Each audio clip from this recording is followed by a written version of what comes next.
Welcome to the show, friends and neighbors and countrymen. I hope you enjoyed the Super Bowl last night. It's always very traumatizing to watch the Super Bowl. Maybe you can relate, but after your team gets eliminated from the playoffs and the Super Bowl's on and everybody's happy and all the fans of those two teams are very happy. I imagine it's like going to a wedding right after your wife left you. That's what it felt like to me. Only probably worse in many ways, I imagine. The good thing, though, is that fortunately, we did have the good sense to send our kids to bed before the halftime show last night, because it's the Super Bowl on network television, starts at 7 p.m. on a Sunday. Why should anyone think that would be a family event? That's crazy, right? Why would you ever imagine that you could sit down with your family, with your kids, and watch a football game? No, that's unreasonable, right? It's unreasonable to expect that you should be able to watch the game with your kids. That's what I'm told. That's what I've been told anyway. Over the past last night and this morning. This is what I'm assured that no. The idea that I should be able to watch the game with my kids, that's totally unreasonable. I shouldn't expect that. So the halftime show, which seemed to arrive to us via a time portal from 2003, featured J-Lo and Shakira singing their hits or lip syncing anyway, their hits from 17 years ago. I was kind of waiting for maybe Smash Mouth to come on stage, or Matchbox 20, or the Goo Goo Dolls. I would have preferred any of those three, actually, even Smash Mouth. Maybe Ja Rule or DMX. But the fact that it was dated was not really the point. And by the way, I am going to tune in. I'm looking forward to watching TRL today to see what Carson Daly thought of it. But that's not really the point. And the fact that no actual football fan listens to Jennifer Lopez or Shakira is not the point either, because this is something that now I've been suggesting for years that maybe the NFL might want to think about possibly having a halftime show featuring acts, performers that football fans are actually interested in. Just an idea, throwing it out there. But that's not the point either. The point is that J-Lo in particular decided that this nationally televised broadcast on network TV was a good forum to do things like shove her crotch directly in the camera, then dance around on a stripper pole. Of course, she was barely clothed. There was plenty of twerking and so on. It was the kind of performance that would make a lot of sense in a strip club or even at a Jennifer Lopez concert for whoever would want to go to something like that, because it's something that you would pay to attend. And you go into it knowing that she's a 50-year-old woman desperate for attention and lacking the artistic skill to get that attention by making actually good music. That's one thing I thought about during the show, by the way, that this woman is 50. And there were plenty of people bringing that up. Oh, she's 50. Bringing it up in a positive light, like they were impressed. Oh, she's 50 and she's still doing this. But I was thinking more, she's 50 and she's still doing this? She's been in the music industry, for like 25 years? Hasn't grown at all as an artist. That's one thing you can't accuse Jennifer Lopez of, apparently. Do not accuse her of growing as an artist, because she has not at all. Not even a little bit. I remember back in the late 90s, early 2000s, she would always get attention and publicity. She would get herself into the headlines by doing things like showing up to the VMAs without any clothes on, that sort of thing. And that was back, again, the late 90s, early 2000s. And here she is 20 years later doing the same stuff, as she's old enough to be an AARP member. She's old enough to be a grandmother doing the same stuff. So she's like Madonna in that way. Only Madonna is 93 and still gyrating on stage while screaming, "Look at me, everybody, please look at me." And then there's the 6 creepy dudes in the audience that are looking. Now, I have a couple of points I wanted to make about all this. But before we do that, a quick word from Ashford University. Everyone has that dream job, that job that maybe seems out of reach, but that you're meant to do. It's your vocation, your calling.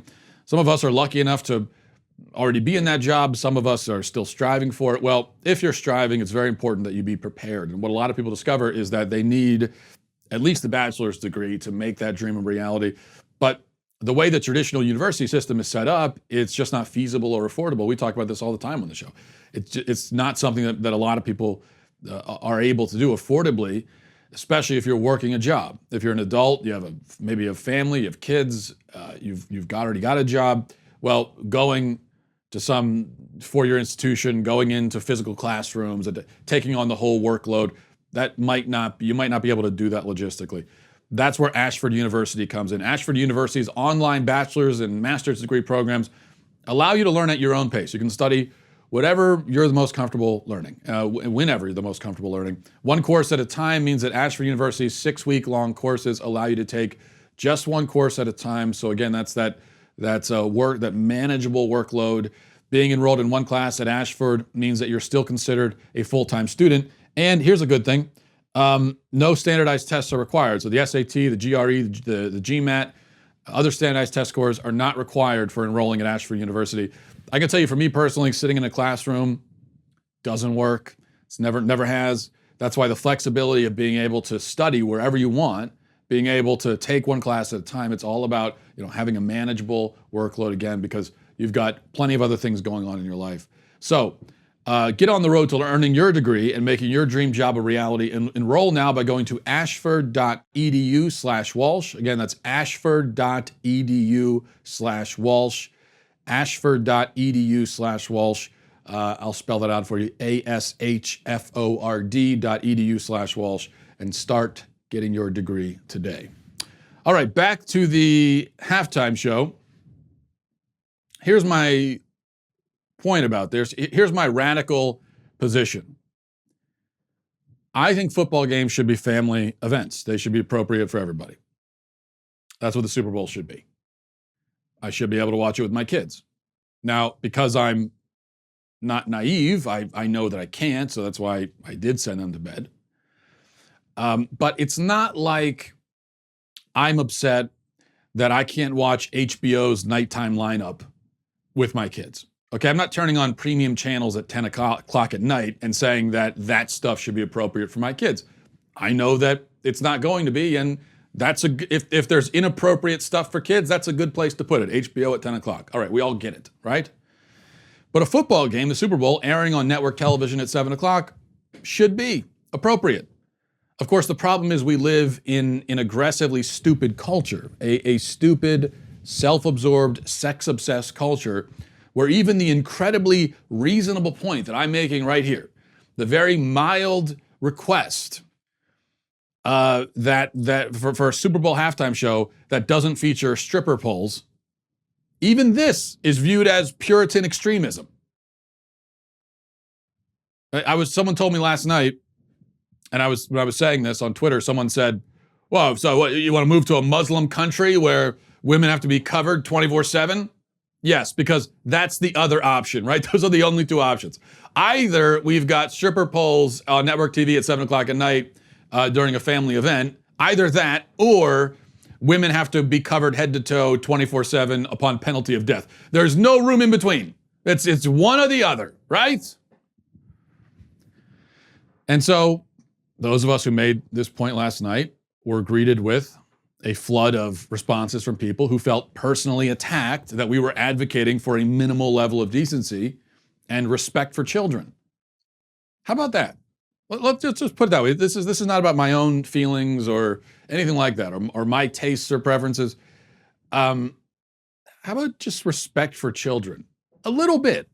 That's all I'm asking of society. There's a little respect. They are people. They exist. They're in society too.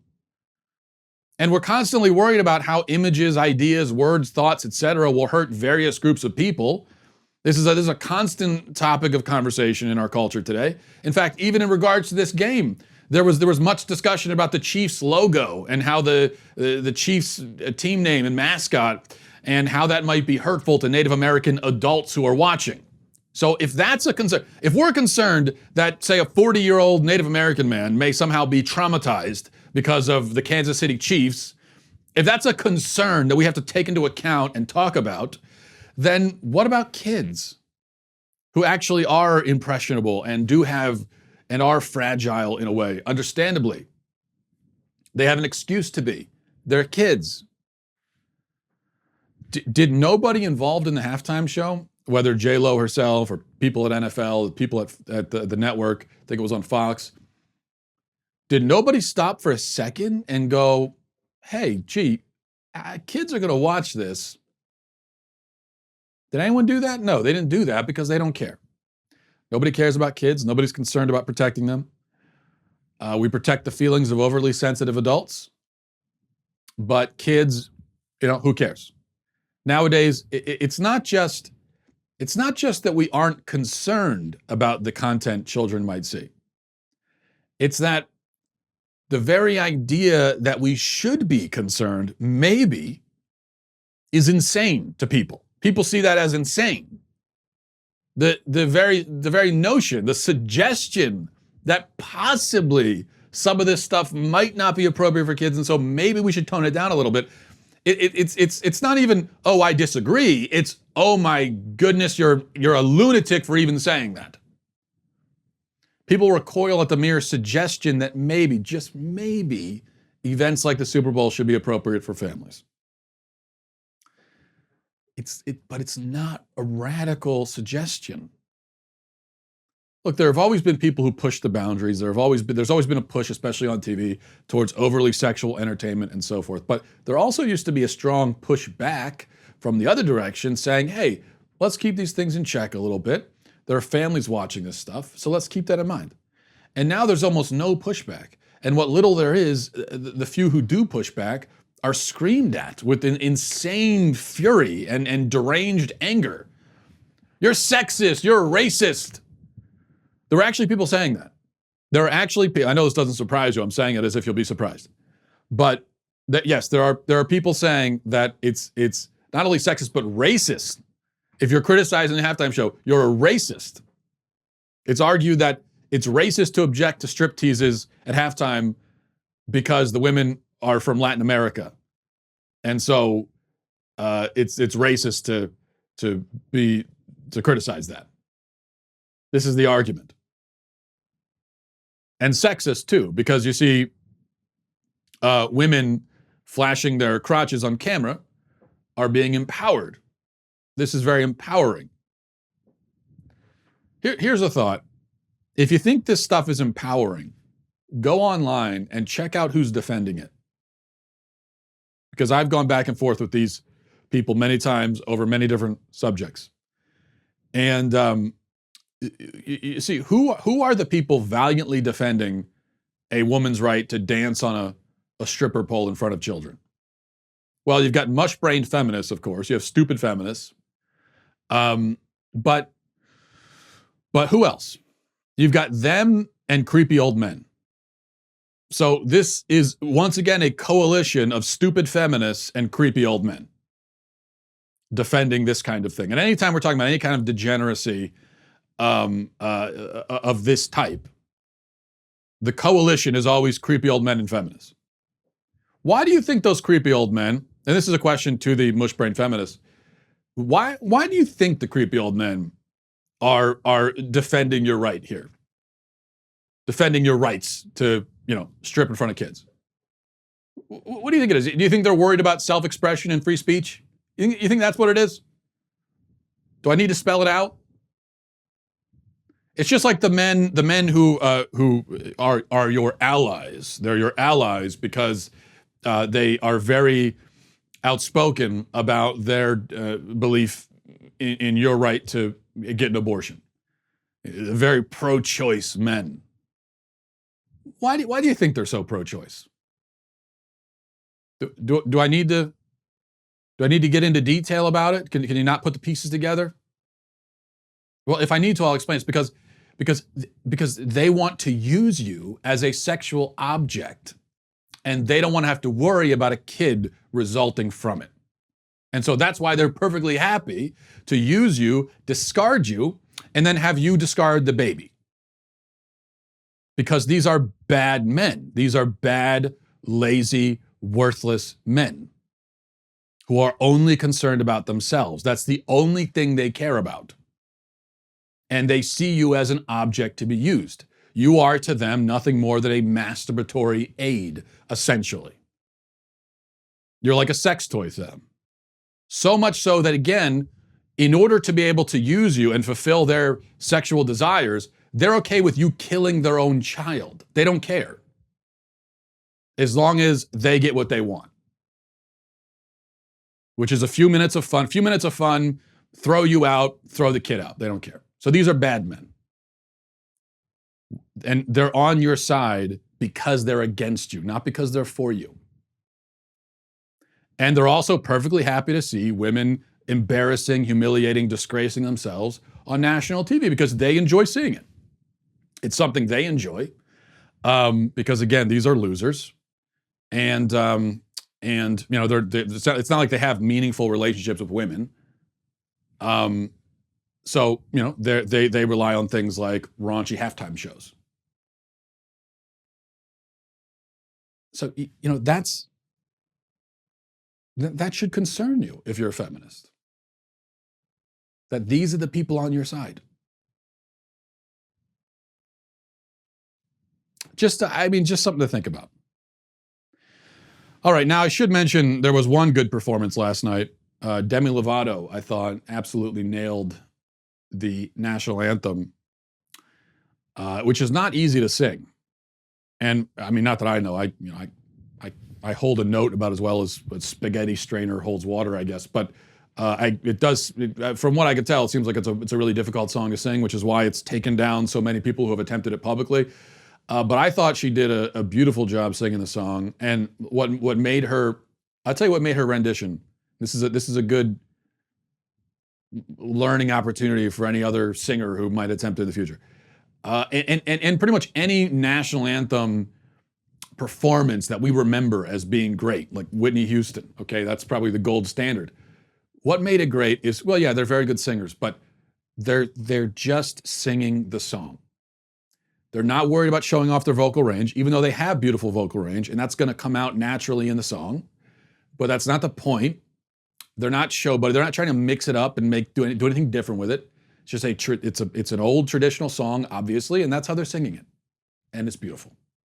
So I thought that was great. But Jay Z and Beyonce were at the game, and they didn't seem very impressed by the performance. Watch.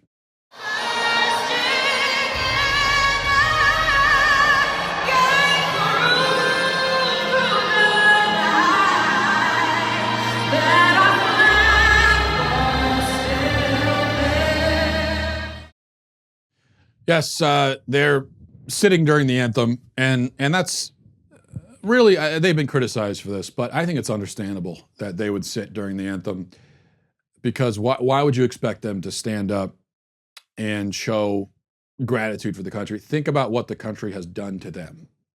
Think about the persecution and oppression that they've suffered. This country has been very unfair to those people who have been multi-millionaire celebrities almost their entire lives from a very young age.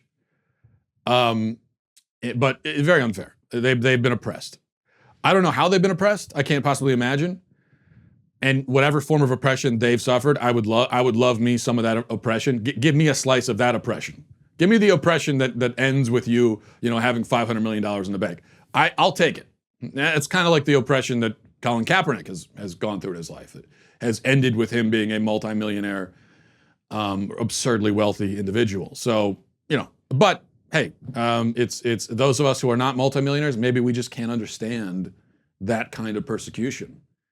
And so we should just respect the fact that they were protesting in this way. So good for them. Real heroes, very valiant individuals.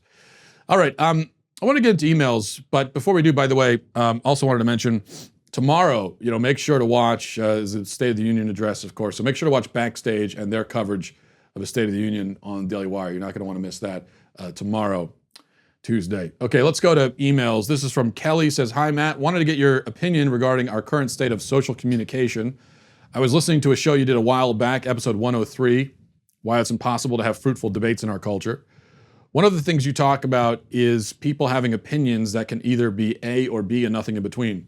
I really enjoyed this particular show you did and feel that the points you make in that episode are really important, considering that things have only become worse since you did the show. So I wonder what you think of our current state of society, and if you think there's any hope to get to a point where people actually accept one another as equals, even if they have differences of opinion. I appreciate everything you do. Well, Kelly, I don't think our ability to have a fruitful discussion is necessarily predicated on accepting one another as equals. To be honest, I'm not even sure what that means. I know it's something we say all the time about equality. We all have to accept each other as equals, but I don't know what it means. When you dig down into it and ask yourself what it means to you, I think you'll find that even in your own mind, it's a very fuzzy concept. I think it's a fuzzy concept in all of our minds. Now, I think we should all be legally equal in that the law should protect all of us equally, although it doesn't. Unborn children are not protected under the law, as one example, but it should be. So that's a legal concept. I don't think it has a lot of bearing, though, on our personal interactions with each other on a day-to-day basis. And aside from equality as a legal concept, I'm not sure what it means. Because the fact is, you and I are not equal. We're different in many ways. That doesn't mean that one of us is better or worse. It just means that we're very different. And so to say that we're equal, aside from in the legal way, I'm just not sure what it means or why we would even say it. And it might say that we're equal and doesn't mean one is better or worse, but we could be better or worse. I'm sure you're probably the better camp. It's not, I'm not a very high bar to get over, but some people are better than others. There are certainly people in this world who are morally, in terms of intellect and morality and all of these things, are better than other people. That's a fact. So, but we use this term, and I think it's something we need to think about. What do we actually mean? Rights, human rights would be another example of this word that we use all the time. And I don't think that any of us know exactly what we mean when we say it, except in a strictly legal context. But we use it in a way that is far beyond just legal. Now, if I were to ask you, I know none of this is your point whatsoever, so I'm going off on a tangent, but this is what I do, so you have to expect it. I'll get back to your point in a second. I just want to make this point. If you were to ask the average person, what are rights? What is a right? What are they going to tell you? I think probably the average person would stutter and have no answer at all. They'd be flummoxed by it, even though they talk about rights all the time. You could, next time you hear somebody saying, I have a right to this or that, stop them and say, what is that? What is a right? They'll probably be stumped. Now, if this person you're talking to is a believer, is a Christian, or is Jewish, they'll probably quote the Declaration of Independence, and they'll say, oh, rights are endowed by the Creator. Well, even if that's true, it doesn't actually tell you what rights are. It's like if I said, what are lions? And you said, lions live in sub-Saharan Africa. Okay, it tells me where they are, but it doesn't tell me what they are. It tells me almost nothing about lions. You haven't narrowed it down very much. So saying they're endowed by the Creator, okay, well, what is endowed? What do you mean? And even the idea that rights are endowed by the Creator. I know that now I'm getting into real heresy in America, but I'm not even sure if that's true exactly. It kind of depends on what God concept we're going with here when we say it.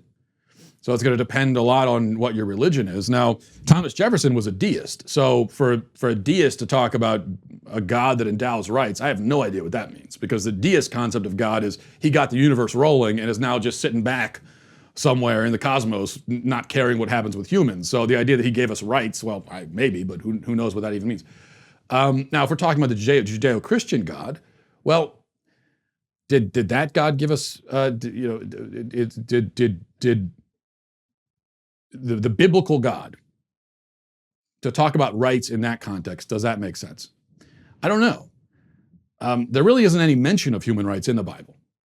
That's not something that the biblical writers seem to be concerned about. God doesn't mention it. It doesn't come up in the New Testament. Now, we are told about respecting people, and especially particularly Christ in the New Testament, we're told quite a bit about treating people with dignity, but that's not hinged on any concept of universal human rights. That concept doesn't come up. You would think if that existed, it would have been mentioned. In And if you get out of a religious context completely, then again, I have no idea what you mean by rights, aside from strictly in a legal way. We say God endowed us with a right to free speech. What do you mean by that?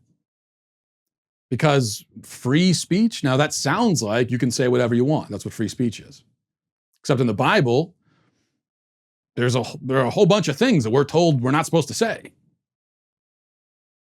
And then then the government will give us a bunch of other things we're not supposed to say that aren't necessarily mentioned in the Bible. Like you're not allowed to call in bomb threats. You can't say fire in a crowded theater, slander or libel. Well, that is in the Bible, but so free speech. So it's free speech endowed by the Creator, but there are still a bunch of things you're not supposed to say. Okay, so it's not free. You have a right to bear arms. Well, I believe that, but not absolutely, obviously. We would all agree, I don't care who you are. We would all agree there are certain arms you shouldn't be allowed to bear, like nuclear arms, for example. Even if that's the only example of something that you think we shouldn't have a right to have, assuming that you would agree, then you don't believe you don't think that's an absolute right. If it's not an absolute right, then how is it a right at all? What does it mean to call it a right? You go right down the list. There's really no right you can name that you actually believe in absolutely. There are obviously going to be exceptions. There are going to be limitations. And so how is it a right? This is so far from anything you asked me about, but now it's something I think about a lot. I think the problem is, when we talk about rights and we talk about equality, we're reaching for something. There's obviously something there that we are trying to describe. It's a way of talking about something. But what are we talking about? And what I would suggest, and I'm not saying, no, I think we are talking about something real. So I'm not saying these are totally worthless mythological concepts. I am saying that they miss the point a little bit, and they're kind of confusing and vague, and nobody knows what these words mean, which is why we haven't stopped arguing about them, which is why if you get 100 people in a room, you ask them, what are our God-given human rights, you're gonna get 100 different answers. Nobody knows. I think we're trying to talk about something, I think we need better language. We need more precise language. I'm not sure exactly what that language would be, so I don't have all the answers. I do know that one thing, and I've mentioned this before, I think that oftentimes when we talk about rights, it would get closer to the heart of the matter and would be more clarifying if instead of talking about rights, we talked about responsibilities. So even something like the abortion issue, we talk about a right to life. Well, do we have an absolute right to life? No, of course we don't. Because if you believe in capital punishment, you don't think we have an absolute right to life. If you believe it's in self-defense, that means not an absolute right to life. If you believe that war could be just in some cases, killing enemy combatants, not an absolute right to life. And certainly on a cosmic scale, we don't have a right to life. God can take our lives anytime he wants. Now, you might say those are obvious exceptions, but they are exceptions, which means that the right to life is not absolute, which means that maybe it's not the best phrase to use. Maybe it's a little confusing. So maybe a better way of putting this would be that parents have a responsibility to their children. Maybe that's firmer ground to stand on, actually, than right to life. Parents have a responsibility to their child. That's your child. You have a responsibility to the child. And you do not have the authority to kill innocent human life, especially your child. So, responsibility is a word I think we could use more often. Dignity. Now, dignity can be also a little bit abstract and difficult to describe, but I think that's part of what we're reaching for when we talk about rights and equality. We're reaching for the fact that, as people, life has meaning and value, and so you can't just go killing people and treating people like dirt. So we use these words, rights and equality. It's not exactly right, but we do have dignity. So we have human dignity, we have responsibilities. Okay, now I think we're on firmer ground. We're talking about something real that most people can understand. Okay. Completely irrelevant to anything you were saying. What were you talking about? You were talking about how we have meaningful discussions. Okay, what's necessary to have a meaningful discussion? I think to have a meaningful discussion, putting equality to the side, I don't think that's necessary at all. I don't think you have to think of someone as your equal to have a meaningful dialogue with them. I think meaningful dialogue means, first of all, everyone involved in the dialogue has to be interested in having an actual dialogue, which means that they're not saying their part and then waiting for a turn to talk again while they tune out whatever you're saying, which is how I think most people have conversations, whether it's small talk or meaningful, deep political discussions, whatever it is. I think most people, when they're talking to people, they're really just talking, and the listening part is them waiting their turn to talk again. So you can't do that. And number two, I think everyone involved in the discussion has to be willing to believe that the other people in the discussion are operating in good faith, that those people talking believe what they're saying, and they have reasons to believe it, which isn't to say that all views are equally valid or whatever, because they're not, of course, but just that everyone has a point of view that is real and that they arrived at honestly. Now, the problem is that we know plenty of people participate in bad faith discussions and say things that they don't really mean. And if that's the case and you're talking to someone who's operating in bad faith, then there's no reason to talk to them at all. But if you're gonna attempt to have a dialogue with someone on any issue, you have to be willing to believe, even if it's maybe not true. You just have to be willing to accept and pretend that this person means what they're saying. And if you have those two things, if you're both operating in good faith and you see good faith in the other person, and you believe that they have a real perspective that they've arrived at for some reason, even if it's, in your opinion, not a great reason, if you've got that and you're interested in hearing them out, then I think you can have a discussion. You can have a debate. It can go somewhere. This, by the way, is one of the reasons why a lot of the discussions between atheists and theists don't go anywhere. Well, one reason is they're just so far apart on such a fundamental issue, so it's going to be hard to have a discussion no matter how you're going about it. But the other problem is that, in my experience, from what I've noticed, both sides tend, oftentimes, to assume that the other side doesn't really fully believe what they're saying. I hear this from atheists who question whether we theists really believe what we say. They can't wrap their heads around it. They go, how could you possibly believe this? I was watching some discussion on, maybe it was YouTube or debate or something, but I don't remember where. But there were atheists were all basically in agreement that Catholics who talk about the real presence in the Eucharist, that is, that Jesus is really there in the Eucharist in a mystical but real way, the agreement among atheists was they don't really believe that. There's no way they believe that. To them, it's crazy. That makes no sense. So they say, you don't really believe it. Then on the other end, you've got theists who very often will say about atheists, you know that I'm right, you're just not admitting it. You know deep down and all of this, so you don't really believe what you're saying either.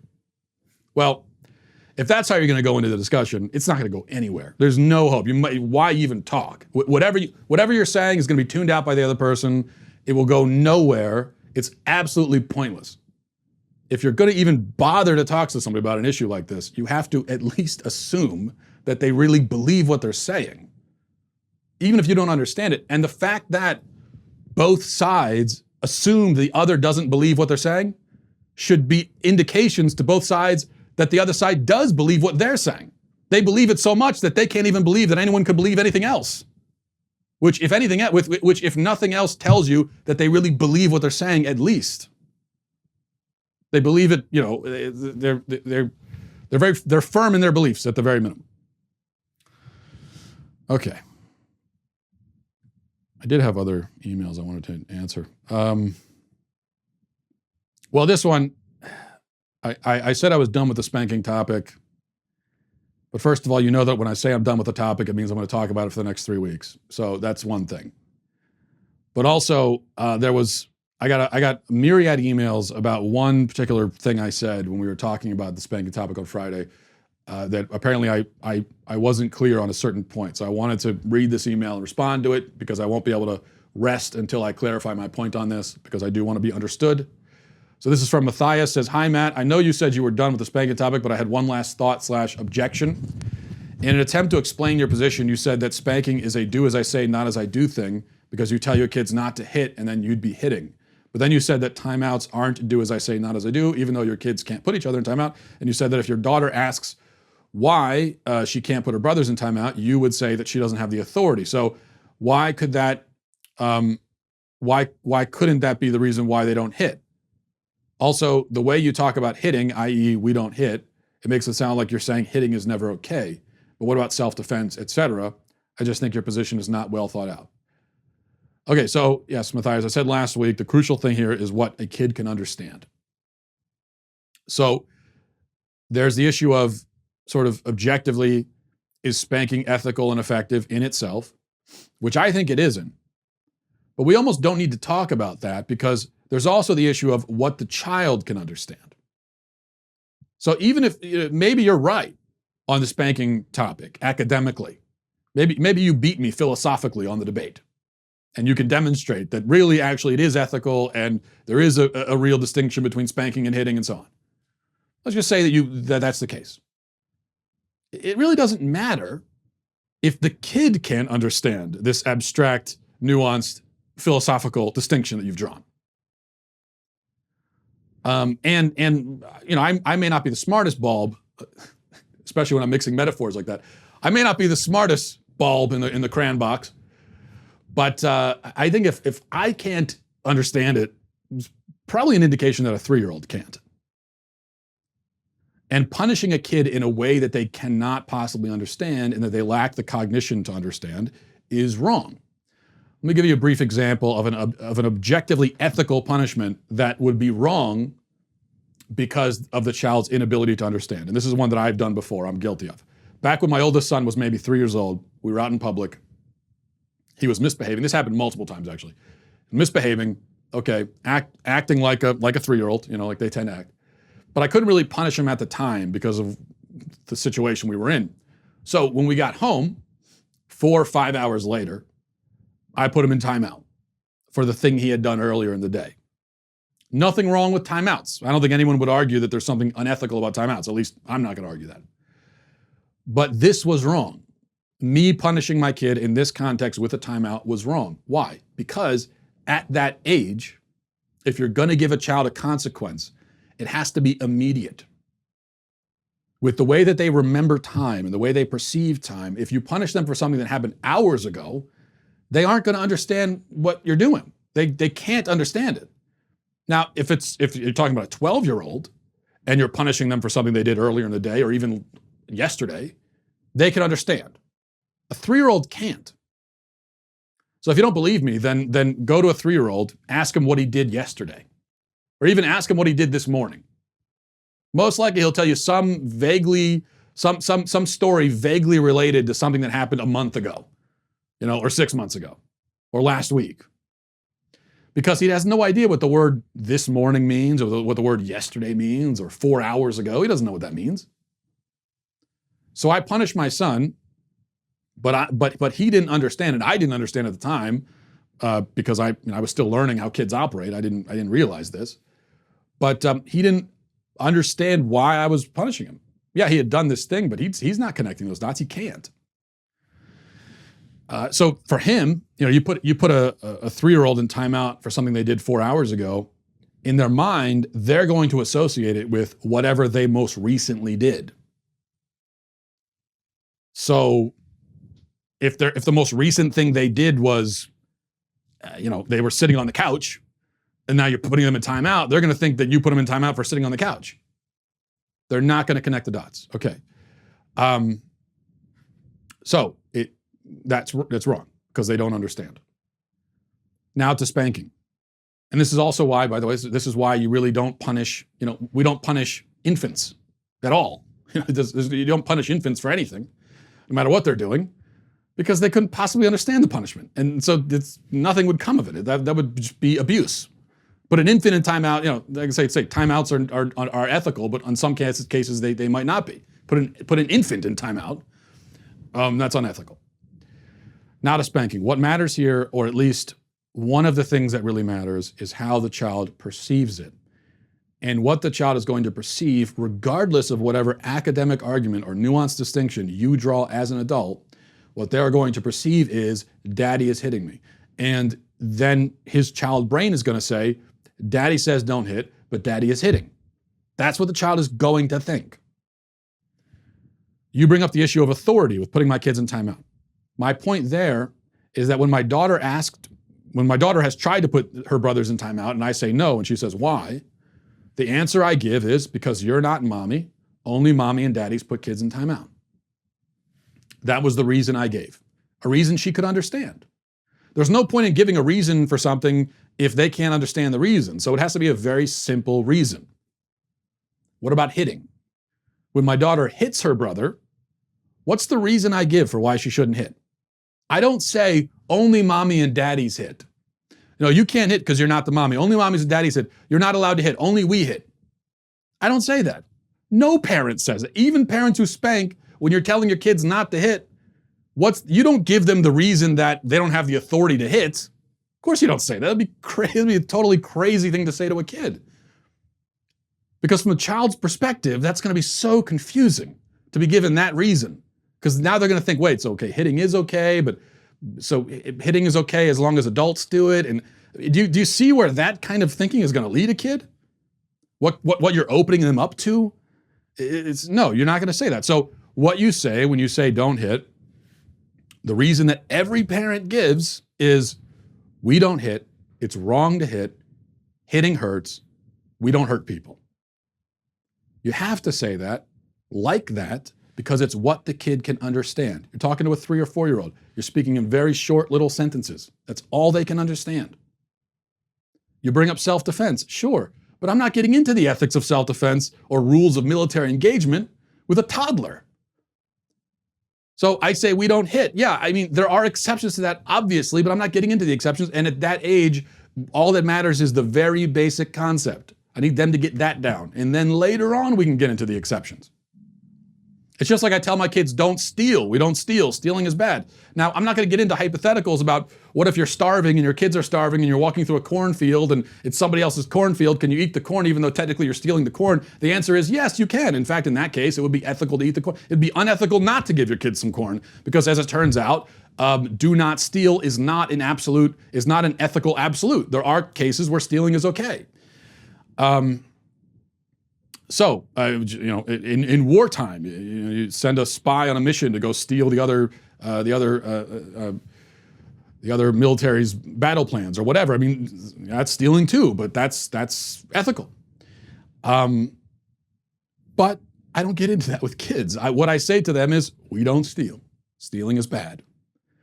And it's important that I don't do anything that seems to contradict that unless the kids really are starving in the cornfield. So for them, it's a very simple message. The anti-hitting message is very simple for a child. It's an important message. It's a message I need them to get down. I need to lay the basic framework of it. Later on down the road when they're older, I can start filling in some of the particulars and we can get into some of that stuff, but we're not at that point yet. They're not old enough for that. And so I just need them to understand so they can be civilized, gracious, people at this age. I just need them to understand, don't hit. And I don't want to do anything that might undermine that or might confuse them about it. That's it. So that's the point. Okay.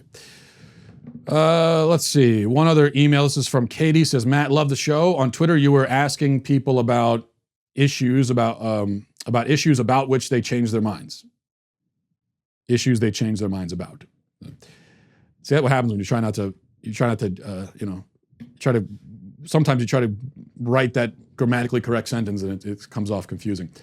Then you listed a bunch of issues you've flipped on over the years. Then you said, quoting you, I've increasingly found that ideological labels are irrelevant to me. I've become much more libertarian. I've become both more libertarian and less over time, more conservative and less.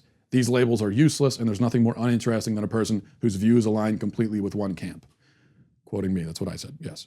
You often preach about intellectual inconsistency, but here you are talking about the times you've flip-flopped like it's a good thing. What's wrong with a person remaining firm in their convictions? Well, first of all, I criticize flip-flopping when it's done or seems to have been done, usually by a politician in a cynical and opportunistic way, not a sincere and authentic way. So that's bad flip-flopping. Usually when we call a politician a flip-flopper, what we're saying is their opinions change according to surveys, according to the polling data. So that's bad flip-flopping, okay? But if you really just change your mind about something over time, I've never criticized anybody for that, because that's a good thing. That shows that somebody is thoughtful and honest, and that they're really trying to figure things out. I do value intellectual consistency, but when I say consistency, I don't mean that your views of today are consistent with your views of 20 years ago. That kind of consistency is not important and is probably a bad sign, if anything. I mean, think about it. If you've never changed your mind about anything major, that means you basically still maintain all of the opinions you had when you were in high school. And those weren't even your opinions. Those were your parents' opinions that you inherited, and those were the opinions that you inherited from your family, from your friends and your community. I mean, the opinions you have as a kid are not really yours fully, because you haven't had time to think about it. Your mind is not fully formed yet. And if your values and opinions haven't changed at all since then, I think that's a sign that you're not thinking. That's why people like to give Bernie Sanders credit, because he's been saying the same stuff for 40 years. I don't really give him credit for that, because number one, he's been wrong for 40 years, but number two, I don't think you should be saying the same things at 78 that you were saying, when you were in your 30s or 20s or teens. I'm not saying that all of your views and opinions should change completely, but you should have grown and matured, and you should have added some layers, at least in context, onto what you're saying, some texture to it. And yeah, you probably should have changed your mind about some things. The fact that Bernie Sanders has been doing the same shtick for 40 years, 50 years, hasn't changed his mind about anything, tells me he's not a very thoughtful person. He has one simplistic way of looking at things, and it has not grown. There's been no depth added to it at all. I don't think that's good. So I think we should be constantly refining our positions, rethinking our positions, and analyzing them. We should always be asking ourselves, why? Okay, here's what I believe. Why do I believe it? What is my reason for believing that such and such is true? And we should ask ourselves that. And I feel like if you do that survey now, where you go through all your beliefs, you say, why do I believe these things? Well, first of all, you're going to discover that there are a number of beliefs you hold that aren't really your beliefs, because you have no reason to believe them that you can think of. It's just something that you've passively inherited. Doesn't mean it's wrong, but it means, okay, now I got to take a look at that and figure out, is it right or wrong? I don't know. But if you conduct that personal survey now, and then you conduct it again 20 years from now, you're going to find different results. So when I talk about consistency, I think it's not that we need vertical consistency in our ideas, where we have the same ideas up and down the age, up and down the years, we're saying the same things. So that's the sort of vertical intellectual consistency. I don't think that is important. I think what's important is horizontal consistency, where all of your current views are consistent with your other current views. Where you have one consistent, where you have your principles, your convictions, your ethical views, and you apply them consistently to all the issues. And you don't have any beliefs currently that contradict each other. That's the kind of consistency. And none of us are 100% consistent horizontally with our beliefs. But that's the consistency I think we want to strive for. And when you try to establish that kind of consistency, when you say, okay, I think this about this topic and this about that topic, wait a second, they don't really match up. When we start doing that, that's part of the way we discover that we're wrong about something. That's one of the ways that I found that I consider myself to be wrong about. I mean, I've been wrong about a lot of things, but for example, marijuana legalization. So I'm in favor of it now. I didn't used to be. But I conducted a personal survey, and I found that, okay, I believe this and that about the government's role in society, and what I want the government to be doing. And yet I want the government to be spending billions of dollars trying to stop people from smoking weed. It didn't really make sense according to my own personal convictions. So I had to change it. I didn't even really want to change it, because honestly, I don't, it's not my thing, and I'm not a big fan of like potheads. So it's not a belief that I really wanted to hold, but I realize that I kind of have to, because otherwise I'm being hypocritical in my view. So, all right, we'll wrap it up there. A lot of interesting emails. I do appreciate it, and talk to you tomorrow. Godspeed.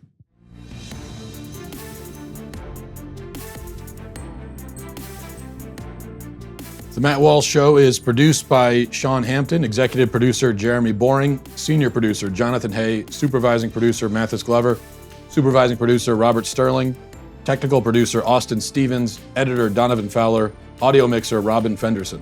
The Matt Walsh Show is a Daily Wire production, copyright Daily Wire 2020. Hey everybody, it's Andrew Klavan, host of The Andrew Klavan Show. You know, some people are depressed because the American Republic is collapsing, the end of days is approaching, and the moon has turned to blood. But on The Andrew Klavan Show, that's where the fun just gets started. So come on over to The Andrew Klavan Show and laugh your way through the apocalypse with me, Andrew Klavan.